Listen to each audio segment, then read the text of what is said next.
எல்லாருக்கும் வணக்கம். உங்க கடையை நீங்க வெறும் ஒரு பிசினஸா மட்டும் பார்க்காம, உங்க கனவா, உங்க உழைப்போட அடையாளமா பார்க்கறீங்களா? அப்போ உங்க கனவ பாதுகாக்கிற ஒரு சூப்பரான கவசம் பத்தி தெரிஞ்சுக்க வேண்டிய நேரம் வந்தாச்சு.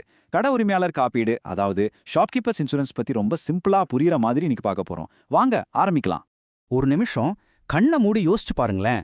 திடீர்னு ஒரு தீ விபத்து, இல்லனா ராத்திரியோட ராத்திரியா ஒரு திருட்டு, இல்லனா ஒரு எதிர்பாராத வெள்ளம் வந்துருச்சுன்னா நினைச்சு பார்க்கவே ஒரு மாதிரி இருக்குல்ல.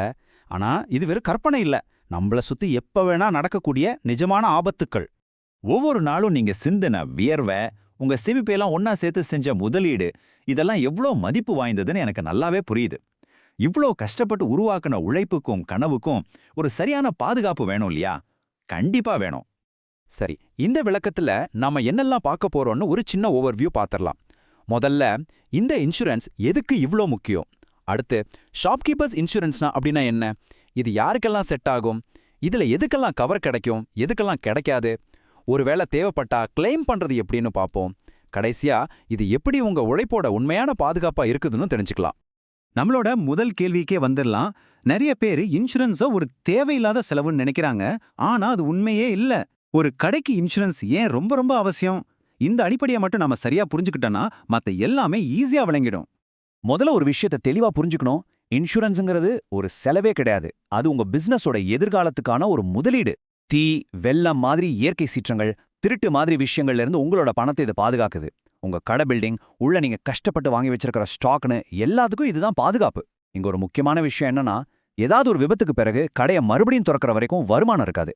அந்த நேரத்துல கூட உங்க பிசினஸ் தொடர்ந்து நடக்க இந்த இன்சூரன்ஸ் ரொம்பவே ஹெல்ப் பண்ணும். இதெல்லாம் விட முக்கியமா உங்களுக்கு ஒரு நிதி பாதுகாப்பையும் ஒரு மன நிம்மதியும் கொடுக்கும். அப்போ நாம இப்ப பார்த்த எல்லா ஆபத்திலிருந்தும் நம்மள பாதுகாக்க ஒரு வழி இருக்கா? ஆமாங்க, நிச்சயமா இருக்கு. அதுதான் ஷாப்கீப்பர்ஸ் இன்சூரன்ஸ். இது ஸ்பெஷலா உங்கள மாதிரி கடை உரிமையாளர்களுக்காகவே டிசைன் பண்ண ஒரு திட்டம். சிம்பிளா சொல்லணும்னா இது ஒரு all in one package policy. அதாவது தீ விபத்துக்கு ஒன்று, திருட்டுக்கு ஒன்று, மற்ற பாதிப்புகளுக்கு ஒன்றுன்னு தனித்தனியா 10 பாலிசி எடுத்து குழம்பிக்கிட்டு இருக்க வேண்டிய அவசியமே இல்லை. ஒரு கடைக்கு தேவையான எல்லா பாதுகாப்பையும் ஒரே திட்டத்துல கொண்டு வரது தான் இதோட ஸ்பெஷாலிட்டி. ஒரே பாலிசி, முழுமையான பாதுகாப்பு. அடுத்ததா உங்க மனசுல வர கேள்வி என்னவா இருக்கும்? சரி, இது நல்லா தான் இருக்கு. ஆனா இது எனக்கு செட் ஆகுமா? கரெக்டா? இது யாருக்கானதுன்னு இப்ப தெளிவா பார்த்திடலாம். நீங்க ஒரு மளிகை கடை, துணிக்கடை, சூப்பர் மார்க்கெட், மெடிக்கல் ஷாப், ஏன் ஒரு சின்ன ரெஸ்டாரண்ட் நடத்தினா கூட, அதாவது நீங்க ஒரு சின்ன அல்லது நடுத்தர ரீட்டைல் பிசினஸ் பண்றீங்கன்னா இந்த பாலிசி உங்களுக்காகவே செஞ்சதுதான். ஆமாங்க, இது உங்களுக்கானதுதான். இப்ப நாம ரொம்ப ரொம்ப முக்கியமான ஒரு பகுதிக்கும் வந்திருக்கோம். ஒரு பாலிசியை எடுக்கிறதுக்கு முன்னாடி அதுல எதுக்கெல்லாம் கவரேஜ் கிடைக்கும், அதை விட முக்கியமா எதுக்கெல்லாம் கிடைக்காதுன்னு தெளிவா புரிஞ்சுக்கிறது ரொம்ப அவசியம். அப்பதான் பின்னாடி ஐயோ இதுக்கு கவர் ஆகாதான்னு நாம வருத்தப்பட மாட்டோம். இந்த ஸ்லைடை கொஞ்சம் பாருங்களேன். லெஃப்ட்ல இருக்கிறது எதுக்கெல்லாம் கவர் ஆகும்னு சொல்லுது, ரைட்ல இருக்கிறது எதுக்கெல்லாம் கவர் ஆகாதுன்னு சொல்லுது. உதாரணத்துக்கு, உங்க கடையில திருட்டு போனா கிளைம் கிடைக்கும், ஆனா நீங்களே வேணும்னே எதையாவது உடைச்சிட்டா அதுக்கு கிடைக்காது. சிம்பிள் லாஜிக் தான். அதே மாதிரி உங்ககிட்ட வேலை பார்க்குற ஒருத்தர் தப்பு பண்றதால வர நஷ்டத்துக்கு பாதுகாப்பு உண்டு, ஆனா காலப்போக்கில் சாதாரணமா பொருட்கள் தேஞ்சு போறதுக்கு பாதுகாப்பு இல்ல.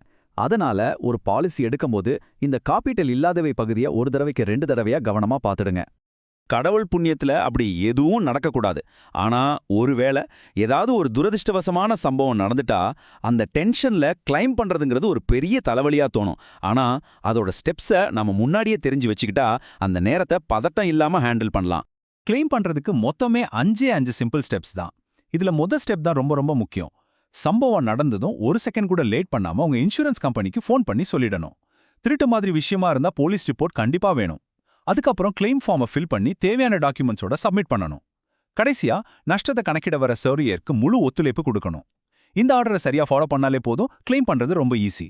இவ்ளோ நேரம் நாம பாலிசியோட ஃபீச்சர்ஸ் பத்தி எல்லாம் பேசிட்டோம். ஆனா உண்மையா இதோட மதிப்பு என்ன தெரியுமா? இது வெறும் பணத்தை பத்தின விஷயம் இல்ல. அதுக்கும் மேல இது உங்க கடின உழைப்புக்கும் உங்க மன அமைதிக்குமான ஒரு பாதுகாப்பு. இந்த கோட்ல சொல்ற மாதிரி இன்சூரன்ஸோட பெரிய பெனிஃபிட்டே அந்த பணம் கிடையாது, அது கொடுக்குற மன நிம்மதி தான். யோசிச்சு பாருங்க, ஒரு விபத்துக்கு பிறகு பணத்தை பத்தி கவலைப்படாம எப்படி நம்ம கடையை இன்னும் சூப்பரா மாத்துறது, எப்படி கஸ்டமர்ஸை மறுபடியும் கொண்டு வரதுன்னு மட்டும் நீங்க யோசிச்சா எப்படி இருக்கும்? அந்த ஒரு சக்தியை தான் இந்த இன்சூரன்ஸ் உங்களுக்கு கொடுக்குது. உங்க கனவு, உங்க முதலீடு, எல்லாத்துக்கும் மேல உங்க உழைப்பு, இதுக்கு ஒரு பாதுகாப்பு கவசத்தை கொடுக்க நீங்க தயாரா?